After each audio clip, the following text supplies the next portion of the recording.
I have always had the deep understanding for myself that if anything was going to move forward in my life, that I was going to have to be responsible for making that happen.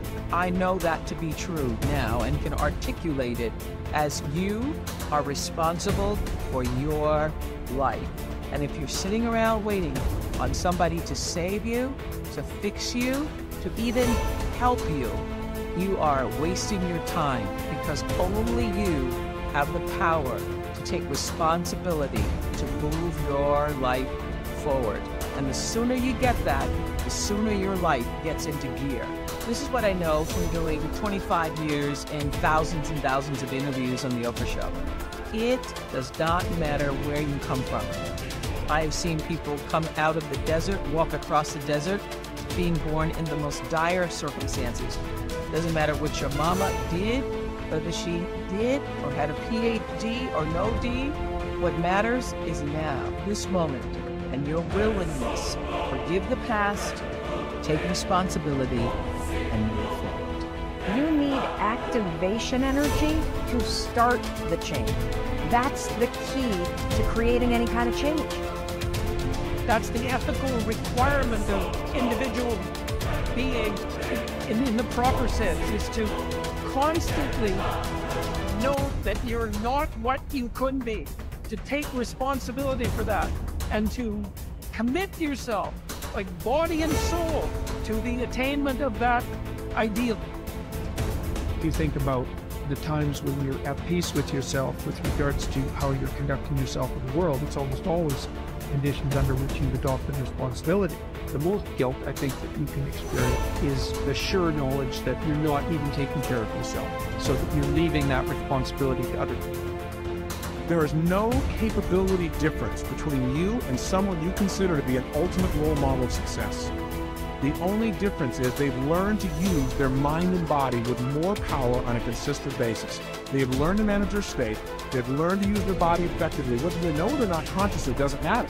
And they've learned to control their mental focus. Remember, whatever we concentrate our focus on consistently and strive to learn from it and make new distinctions about, we will get great at it. I need you to evaluate yourself and ask yourself the question, how are you wired? When you hear the word no, does it hurt? When you have a trial or a tribulation, how are you wired? You hold on to it and you recycle it. Do you realize that every day you thought you wasn't gonna make it? Do you remember them days when you thought it was absolutely unbearable and you thought you wasn't gonna endure that one?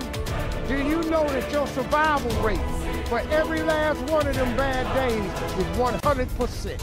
You survived every hater, you survived all the evictions, you survived the firings, you survived all the trouble you ever been in. Your survival rate is 100%. One of the things you gotta understand, my friend, is that you're supposed to fail. You're supposed to fail, because failure is the stepping stone to success. It's not just cliche. Failure is an experience that lends to wisdom that ultimately makes you a stronger version of yourself. Like, until I make my dreams become a reality, I'm not quitting. I don't care how much money I have to invest. I'm gonna continue to do this until I become successful. All right, I've got a rule called the show up rule. All right, somebody said you can pretend that you care, but you can't pretend that you're there. The only way you can be there is to show up. And what I'm asking you to do for me, you'll never be a failure if you show up every single day. Every single day when I come, I show up and I let failure know. Failure's not an option. So what, it takes 12 years to get a point. Failure's not an option. Failure is not an option. You can't even let it speak into your brain. It's not even a second. You have to know that this thing is going to work. Come hell or high water, whatever it is that I set out to do, it may not happen in 6 months, it may not happen in a year, it may not happen in 2 years, but at some point, my dream is going to become a reality. Concentrate every minute like a Roman, like a man, on doing what's in front of you with precise and genuine seriousness, tenderly, willingly, with justice. And on freeing yourself from all other distractions. Yes, you can, if you do everything as if it were the last thing you were doing in your life, and stop being aimless, stop letting your emotions override what your mind tells you. Stop being hypocritical, self-centered, irritable. You see how few things you have to do to live a satisfying and reverent life. If you can manage this, that's all even the gods can ask of you. Do not disturb yourself by picturing your life as a whole. Do not assemble in your mind the many and varied troubles which have come to you in the past and will come again in the future, but ask yourself with regard to every present difficulty, what is there innerable and beyond? Endurance. You would be ashamed to confess it. And then remind yourself that it is not the future or what is past that afflicts you, but always the present, and the power of this is much diminished if you take it in isolation and call your mind to task if it thinks that it cannot stand up to it when taken on its own. Think of your many years of procrastination. How the gods have repeatedly granted you further periods of grace, of which you have taken no advantage. It is time now to realize the nature of the universe to which you belong and of that controlling power whose offspring you are, and to understand that your time has a limit set to it. Use it then to advance your enlightenment, or it will be gone and never in your power again. Men seek retreats for themselves, houses in the country, seashores and mountains, and thou too art wont to desire such things very much. But this is altogether a mark of the most common sort of men, for it is in thy power whenever thou shalt choose to retire into thyself. For nowhere, either with more quiet or more freedom from trouble, does a man retire than into his own soul, particularly when he has within him such thoughts that by looking into them he is immediately in perfect tranquility.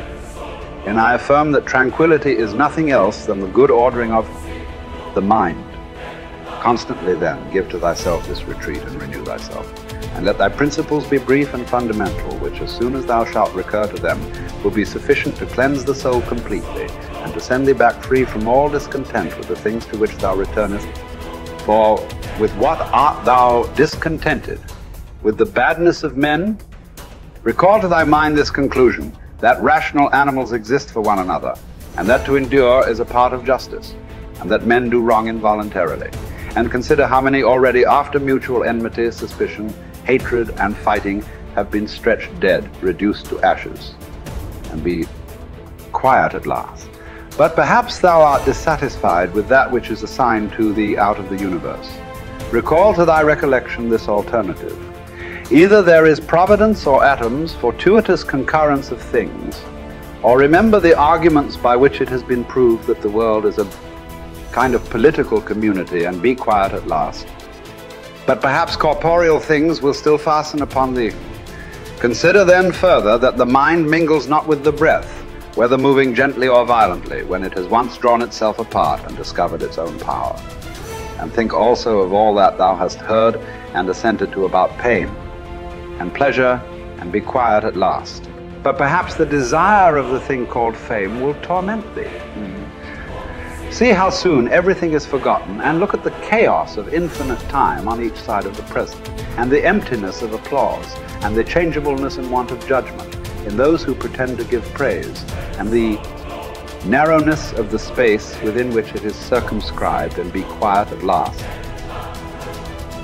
For the whole earth is a point, and how small a nook in it is this thy dwelling, and how few are there in it, and what kind of people are they who will praise thee?